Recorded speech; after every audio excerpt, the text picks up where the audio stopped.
The term military analyst is not a legally protected term. It's not like doctor, it's more like economist. You know, any asshole can start calling themselves one and fart out a vaguely plausible opinion on the current situation.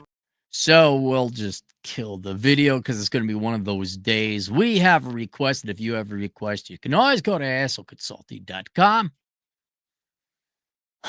Anonymous writes, "Hi, can you make a video about this Reddit thread?" I'll click to that in a second here. "The purpose is to draw attention to this stupidity. The video title should make it clear what it's about. Feel free to rant on about similar issues. Please keep me anonymous. Thanks. We'll keep you anonymous." And if I click on this Reddit link, it's titled "The Economist's Attempt to Keep You from Canceling Your Subscription." And it reads, "Of all the subscriptions I have, The Economist is probably the worst when it comes to cancellation." And already I'm like, has it fallen that far? Has The Economist become some clickbaity subscription service? No, we're going to charge you extra fee. Oops, we got to call our customer service over in India where they barely speak English. Have you guys fallen that far? I guess it has. It's not just the layout design and the difficulties finding the right page. When I'm about to click on the cancellation button, another page turns up, says there's no internet connection. This happens every time. So I looked up right off the bat. I was like, did they get bought out by private equity? Last I remember, they were owned by the Financial Times. Turns out they are not owned by private equity. They're half owned by some Italian family that owns Fiat and the bibbity boppity, boppity boopity. Hey. Some other group, and then the Economist group, which just what's that been like the past 20 years? Huh? Oh, I have to click on the button while the page is still loading. Then it takes me to a chat bot, which is insanely slow, trying to get one believe that it's an actual human there. After a bit of back and forth, I got 50% off like every year, so I continued my subscription. When I tried to send them feedback to corporations, I don't care if it's called The Economist. The Economist is a shit publication now. It's not the prestigious publication it was before. The same page telling me there's no internet connection appeared again. Anyone else have a similar experience? This guy says they are kings of dark patterns queue when it comes to cancellation. You subscribe via Apple subscriptions to get better experience to be in control. You won't get your annual 15% discount. Their news app is really bad. It doesn't even show tick marks properly. Blah, blah, blah. Here. Here's what we tried to cancel. I canceled last week. Go through the browser if you can. Start the chat bot and in the manage subscription page.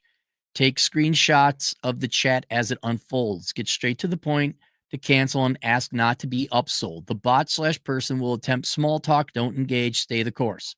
If they keep up the avoidance, ask to speak with someone who can help. Otherwise, you'll be forced to contact your credit card company to block the payment. Just so you know, boys and girls, never.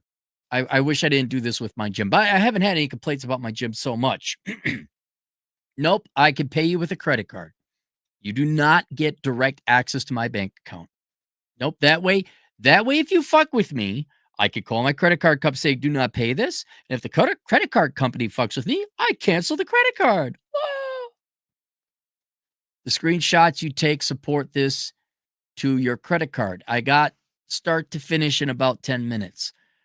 Another guy writes in, I came here to say this. I've been chatting for 17 minutes. He's currently going through the process of canceling, but this is ridiculous. Yep, it took 23 minutes to cancel my subscription after spending another 5-ish looking through the site to find a way to cancel.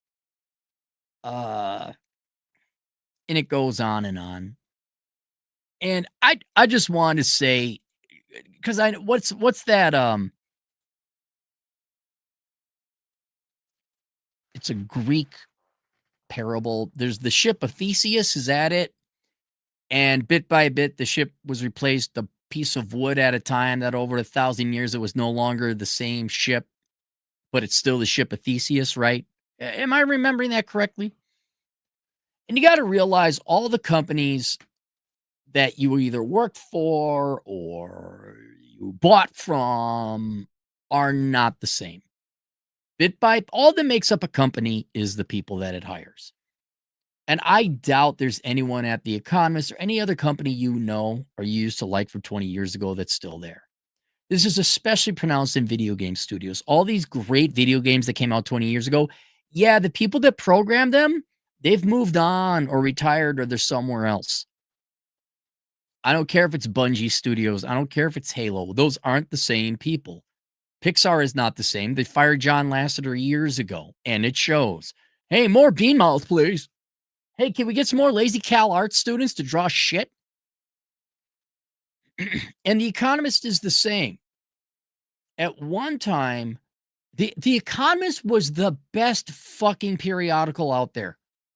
I read it front to cover. You want to know how I'm a good writer, if you'll permit me to say so.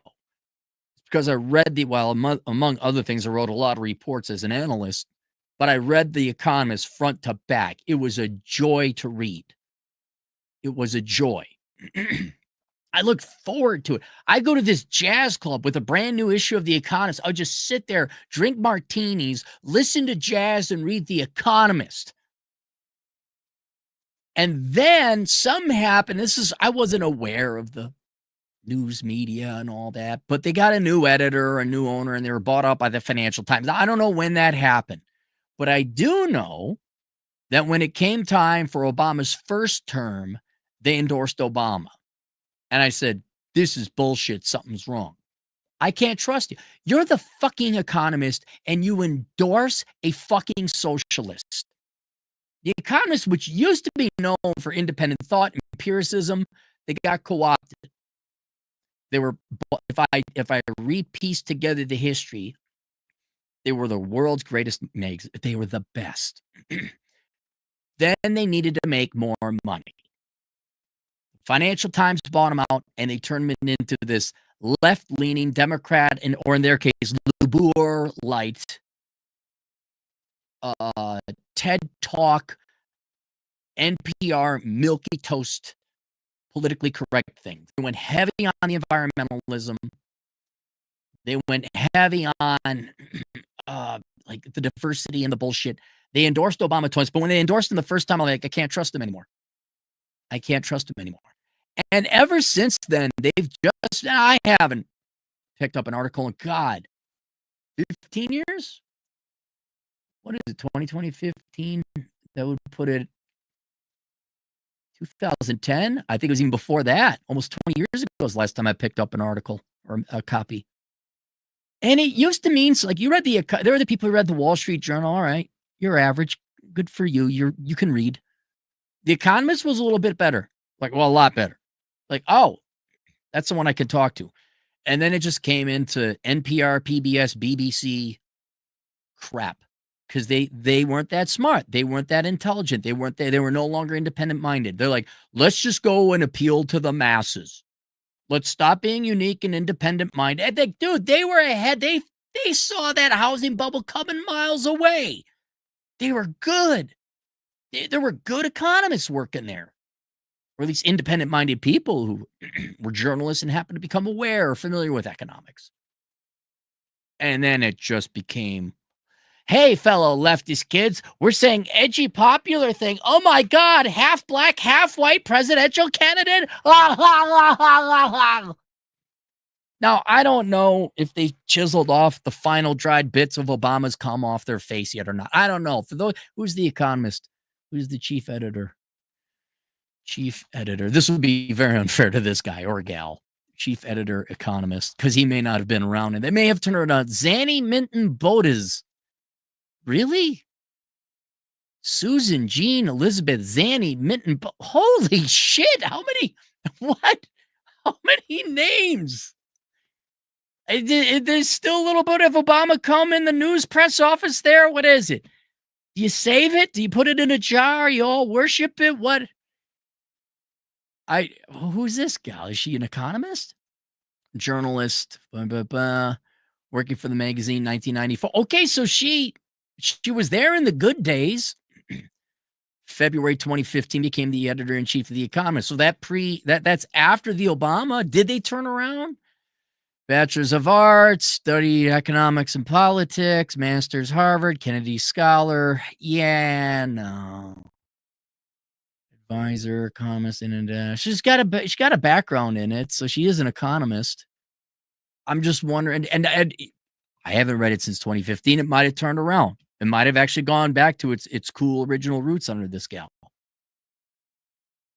But I don't know. I don't know. Maybe there's the jar of the dried Okama bits.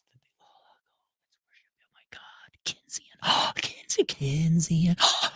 So like Keynes and then Obama. Then it's who would the British guy be? God, why can't Tony Blair? Is those you three that you worship? Oh, Keynesian. It was great, and then it just went to pot. And what's sad, it's not like they became the Guardian. It's just they became another no-name, right? They were no different than the Financial Times. They were no different than I just not even the New York Times. They're just another magazine. They're like Time magazine. And I stopped reading it. And I haven't looked back. And now I look, it's owned by a different. So Financial Times sold it. It's three main shareholders. Was it Pearson's? They owned a fair amount of it, and Pearson sold it to raise capital to go into online education, which I agree with. But now, if they're up to these tricks, yeah, they didn't turn around. If they're into the well, you got to subscribe. We're going to make it really difficult for you to unsubscribe. If you're doing that, if you're doing the subscription, dude, bro, MBA business model, bro, shame on you. And it is. I'm not kidding, man. Like, you ever have that gorgeous woman who is beautiful, and you guys had a fling or a relationship, or you dated her a little, but you fell in love, and then for whatever reason, well, I never had that. That never happened. But then you see her a couple, 15 years later, and you don't even recognize her because she's so fat. And not only is she so fat, her life is a fucking wreck. Like, she started doing drugs and went off the there was this beautiful, sweet, pretty girl in the past. And then I joke, I did have a couple sweet, pretty girls in the past with drawbacks. Like that perfect one that got it all. I look back and like, wait a minute, no, there were some flaws there. Pretty big flaws. But apparently, in times past, you had this beautiful gal, like The Way They Were, which is a horrible movie. Never watch it. Wait. No, it's Natalie Wood and some other guy. Warren Beatty and Natalie Wood? There's some horrible movie. It's just bad. Our fucking boomer teachers in high school made us watch it. Fuck you. I hope you're no longer a teacher if you get my drift. It beautiful gal, you remember her, and a great time. Oh, and then she ran off and married some fucking prince, or she left. And then you see 10, 20 years later, and they're a fucking wreck. Okay, actually, I do kind of have. There was a gal that was really hot, and she got fat, and her life was a fucking wreck. The wreck part is true. That's The Economist. The Economist was it was just this, it was a joy. It was a pleasure. And now you're no different than the fat chick at Walmart. You're this 53-year-old, washed up, twice divorced, single mom of a bunch of half sibling kids who's in financial trouble. And then you see like, hey, how you doing? How you doing, stranger? You're like, who the fuck are you? Don't you remember? It's me, Trisha. From where? From 20 years ago. We went to the sock hop and you bought me a chocolate malt. Oh, shit. You ever have that? There's a gal sitting across from me. The Taiwanese princess. I can tell you that's the Taiwanese prince, the really good looking one and crazy. And I didn't buy her soda or offer to buy her soda. Just you thought it was logical to just throw a fucking temper tantrum on the interstate on Highway 100. That one. Yeah, she got so fat I didn't recognize her. She's like, hi, Aaron. I'm like, hi. Like, who the fuck is this person? And I asked my friend after, like, yeah, who is that gal? She seemed to know me. Like, Aaron, that was so and so. I'm like, who's so and so? Because I didn't make. You dated her, and I'm like, you mean the hot one? Oh my God, she got fat. And typical one, she gained a little weight. No, bitch got fat. Doubled her mass. Fat. Fatty McFat, Fat Fatterson. Fatty Fat Fat. Has more names of fatness than the gal who's currently heading up the Economist group. Eloise, Elizabeth, Pearson, Brodson, Johnson, DeGantfort, Brumenheid. That's how many fat names this gal had. She got so fat. That's the Economist. You're resorting. It's like pulling tricks at a truck stop. You're really engaging in that tomfoolery. We're going to delay. We're going to slow it down. That's why I thought they were bought out by private equity. I guess you might as well be at this point. What I remember the Economist, my cherished memories of the Economist would say, but you need to get people to willingly buy your product by offering a superior product at a fair price. Not, bro, subscription service and then we'll jack up fees and they won't know because it's automatic billing, bro. Like, why don't you do some more heroin there while you're at it there, Economist? So yeah, that's too bad, Dan. That's I see that I'm not going to subscribe to The Economist anytime soon again. That'd be great to get The Economist of the 90s back. Have all those writers come back and just start writing. I'd pay an arm and a leg for that again. Nowadays, what? You got your latest wokies? You got your latest millennial journals writing for you? Oh my God, more stimulus spending. We can print off more money and John Maynard Keynes and Obama.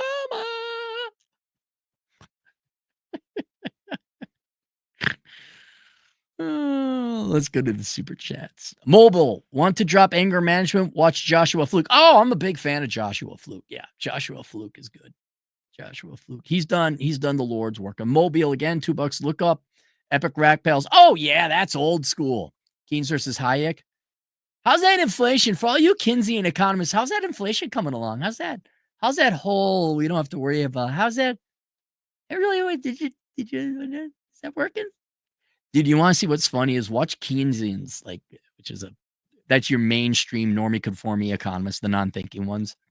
They will go back to that book like a Christian does the Bible to rationalize shit that ain't making sense in the real world. Well, you see, it's because of that, and well, we had too much velocity, and that. But you see, just admit the guy was wrong. Okay, you can make you wrong. I don't know. Inflation keeps adding up. How much inflation has occurred since John Maynard Keynes was around in the 40s? Huh? Mobile, $2. Don't look up old lays. Ignorance is bliss. No, look up old lays. It's great. It's great looking up X. It's great. It's like, oh shit. Like every once in a while, one or two will be in shape, but the rest of them are like, oh man. All right, there you guys go. Questions, answers, assholeconsulting.com. If you really want to study economics, my book below, Bachelor Pad Economics, the Financial Advice Bible for Men and Women who are bold enough to read it, is available for you, and it will help you a lot more than the modern day issues of The Economist. We'll see you guys later. Toodles.